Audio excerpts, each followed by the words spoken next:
بسم اللہ الرحمن الرحیم۔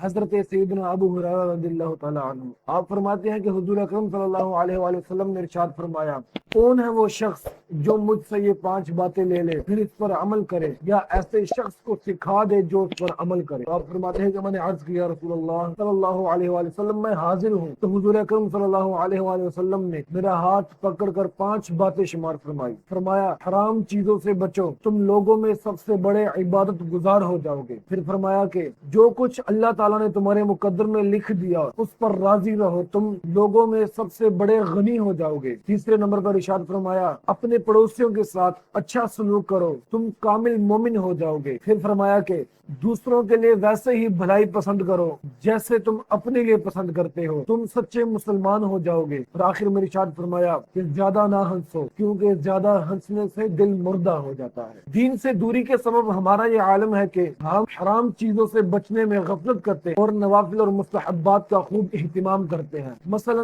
ہم نوع انسانی کو تعلیم کے زیور سے آراستہ تو کرتے ہیں مگر بے حیائی اور بے پردگی کا خیال نہیں کرتے۔ ہم لوگوں کو خوش کرنے کے لیے جھوٹ بولتے ہیں، ہم عمرے کرتے ہیں، کعبۃ اللہ کے اندر سے ہو آتے ہیں مگر لوگوں پر ظلم سے باز نہیں آتے۔ ہم نوافل ادا کرتے ہیں مگر قضا نمازوں میں لاپرواہی برتتے۔ ہم محافل میں بھرپور شرکت کرتے ہیں مگر فرض نمازوں میں سستی کر جاتے ہیں۔ ہم ڈگریاں حاصل کرنے کی کوشش کرتے ہیں مگر دینی فرض علوم سے ناشنا رہتے ہیں۔ ہم صدقہ و خیرات کرتے ہیں مگر حج اور زکوٰۃ کا فریضہ ادا کرنے سے غافل رہتے ہیں۔ ہم دوسروں کی پریشانیاں حل کرنے کی کوشش کرتے ہیں مگر والدین کے حقوق سے غافل رہتے ہیں۔ ہم اعتکاف سنت کا اہتمام کرتے ہیں مگر مسجد کے تقدس سے غافل ہو جاتے ہیں حالانکہ وہ فرض ہے۔ اسی طرح ہم اللہ تعالیٰ کی دیے ہوئے پر راضی نہیں ہوتے، اسی وجہ سے ہم لالچ کا شکار ہو جاتے ہیں، اور لالچ ایسی بیماری ہے اگر اللہ اسے محفوظ نہ رکھے تو انسان کو کہیں کا نہیں چھوڑتی۔